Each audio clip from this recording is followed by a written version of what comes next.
Welcome back to the series Hypercar Updates, where we talk about the news, rumors, and just general topics from Hypercar and GTP.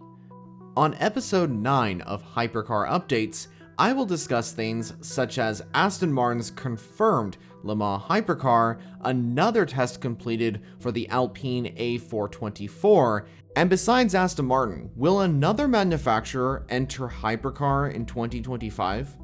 So, without further delay, let's get into this episode. By far the biggest news coming out of October was that Aston Martin will revive their Valkyrie LMDh project, returning to prototype endurance racing in 2025. This announcement comes with the news that Heart of Racing will be the team to run the Valkyrie LMDh, and the American squad will enter both Hypercar and GTP starting in 2025. Aston will become the 13th manufacturer to build around the LMDh or LMDh regulations. And they will also make their prototype endurance racing return to the 24 Hours of Le Mans for the first time since 2011. One of the most fascinating parts about Aston Martin's LMDh is that it will have a 6.5-liter V12 engine, the first V12 to ever appear in Hypercar or GTP. And something else that's quite cool is that Aston Martin will become the first manufacturer to enter GTP with a Le Mans Hypercar. Ever since the creation of the reborn hybrid GTP class, only LMDh cars have been participating. By the way, I've made a full video detailing all the information on Aston Martin's entry. I'll put a link to the video in the description. Some less exciting news is that Shank Racing will exit IMSA temporarily for 2024. Notice how I use the word temporarily, and that's because MSR plan to return to the GTP class. The Ohio squad is focusing most of their time on their IndyCar project for 2024, and so they will hopefully return to IMSA in 2025. Even though they are leaving IMSA, Shank Racing went out in style by winning the final race of the GTP class in 2023, with Blomqvist, Braun, and Castroneves bringing the number 60 Acura to the top step of the podium at Petit Le Mans. That specific number 60 Acura will actually be shipped over to Wayne Taylor Racing, and they will rebadge the car as the number 40 entry as their second car for 2024. When Shank Racing returns to IMSA, there is speculation that they may enter Alpine's A424 Hypercar. It'd be quite something if Shank Racing returned, bringing a new manufacturer to IMSA. Let's see what happens when we come to 2025. Meanwhile, the revived Italian brand Isota Fraschini continues to test their Tipo 6 LMDh Competizione.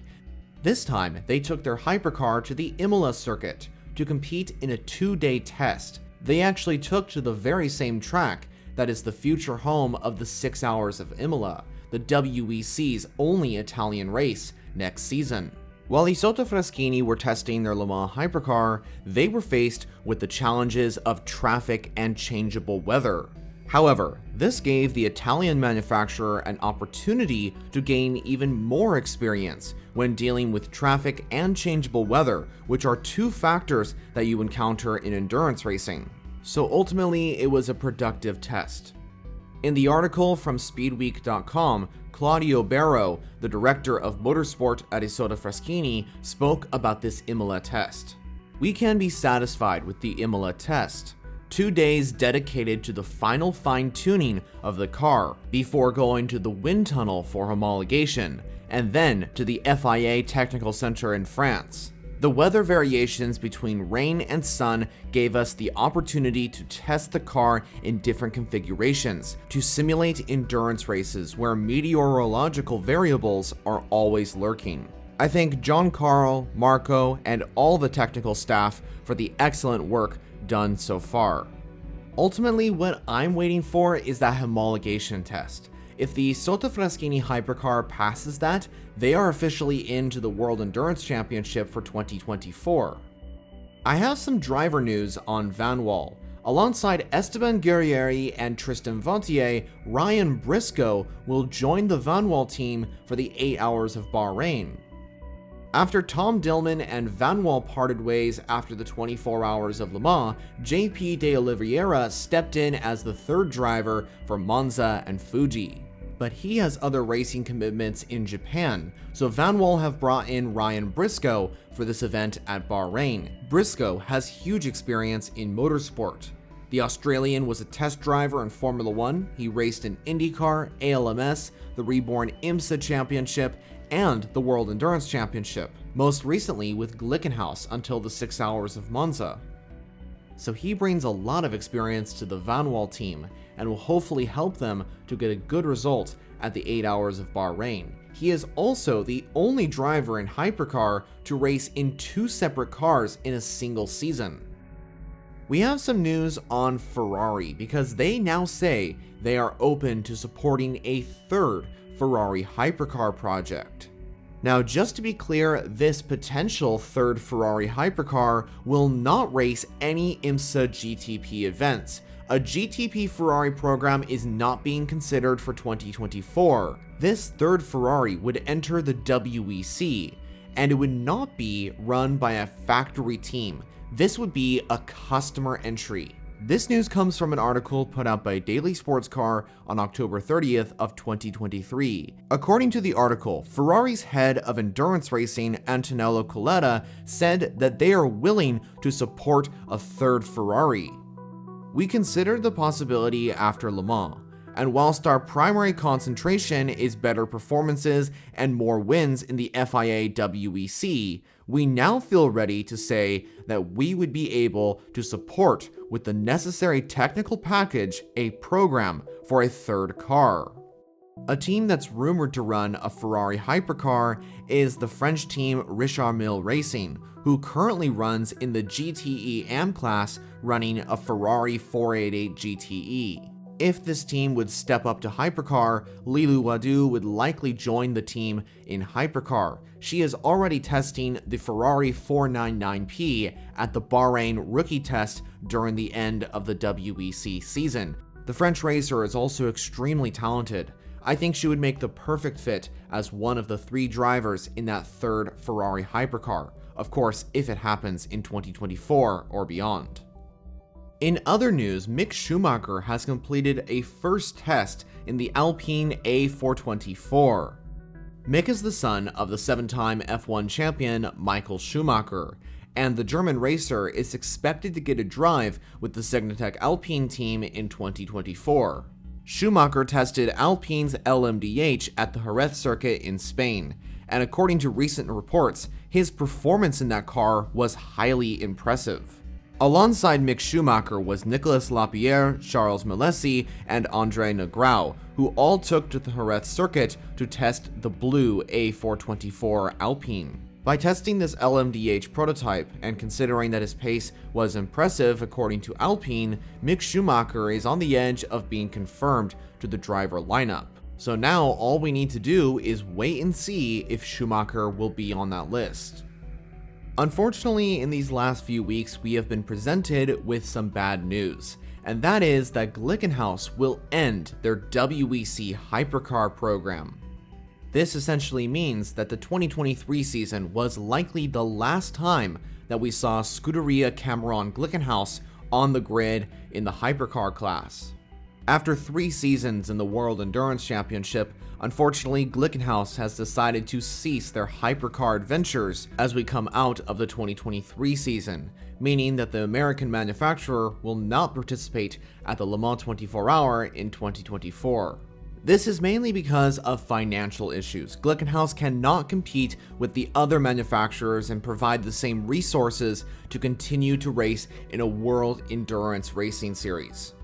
According to a motorsport.com interview with manufacturer founder and owner Jim Glickenhaus, he said that there is no reason for his team to continue in the WEC. No, we won't be entering. It doesn't make sense for us. To be competitive, we need to do an Evo version of the car, and to run 2 of them. That's not viable for a privateer. The only way we could do it would be with sponsorship or if a customer wanted to run a program with our car. So while it's not likely, there is still the possibility that a customer team could return the SCG-007 to Le Mans and the WEC, but personally, for next year at least, I don't think this will be happening. Of course, it's sad to see Glickenhaus retire from Hypercar, but it was such a pleasure to see that SCG-007 race in the class and to see Glickenhaus participate in this prestigious category for the last 3 years. Okay, I'm switching things from Hypercar to GTP as there is a lot of attention around JDC Miller Motorsports because they just signed Phil Hansen to join the team for the endurance rounds of 2024. Now, if you did watch my video on IMSA's 2024 entry list, and don't worry if you didn't, there's a video link in the description, JDC Miller Motorsports are now confirmed to run full-time in GTP, meaning they will contend the Rolex 24 and 12 Hours of Sebring. Now, personally, I've been wanting Phil Hansen to get a drive in either Hypercar or GTP. He's been interested in joining one of these categories as well. In my opinion, the British racer is extremely talented. And one of the best performances I saw from him was when he stuck the number 22 United car on pole position in the LMP2 class of the 6 Hours of Fuji. And even though the qualifying session for Hypercar wasn't the same conditions, Phil Hansen's time was actually faster than the number 4 Vanwall Hypercars and was close to the number 94 Peugeot 9X8s. So personally, I think Phil Hansen is the perfect fit to drive the Porsche 963 in IMSA's GTP class. I think signing Hansen was a smart move from JDC Miller Motorsports. So that's my list complete. But now, here are the 2 questions from you, the viewers. Just a reminder, the way you can get your questions potentially answered on a Hypercar Updates video is by sending them on the community post I send out a week prior. The post should look something like this and should say Hypercar Updates with the episode number. Okay, our first question comes from Alvin Mavula 7013, who asks, alongside the likes of Aston Martin, and apart from rumored entries like Honda, who do you think will be the next great manufacturers joining WEC in 2025? First off, great question. I think there's only one manufacturer that has the ability to join in 2025, excluding Acura Honda, and that is the British manufacturer Mclaren. Mclaren has been very vocal about joining Hypercar and GTP. They were one of the first manufacturers to consider the regulations when they first came out. Then, in an interview a while back with the CEO of McLaren, Zak Brown, he said that it's not about if McLaren joins, it's about when. McLaren have also returned to the 24 Hours of Le Mans by joining the LMGT3 class in partnership with United Autosports. McLaren's entrance into the WEC with United Autosports and their further commitment into the GT classes of IMSA with Inception Racing and now FAF Motorsports, I believe this bigger step into GT endurance racing from McLaren is the first step in a pathway towards Hypercar and GTP come 2025. The next question comes from GuyMy15. What do you think the limit of races a year is for WEC? With expanding Hypercar field and what seems to be a larger audience, could they add more races? And what's that limit?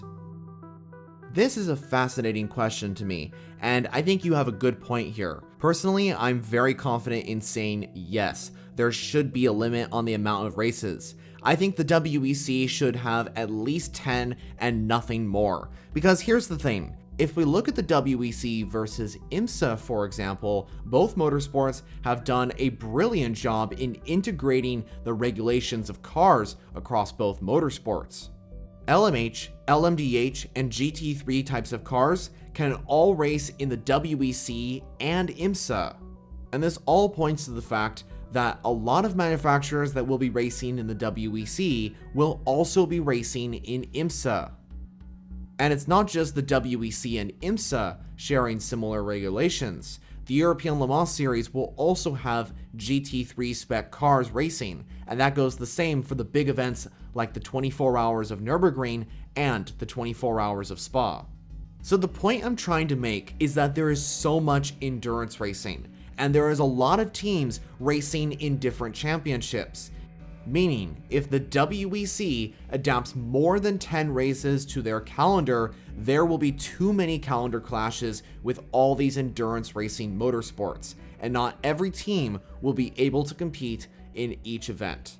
Thankfully, the World Endurance Championship knows exactly what they're doing when they are creating their calendar, and so there's not too many races that interfere with other motorsports.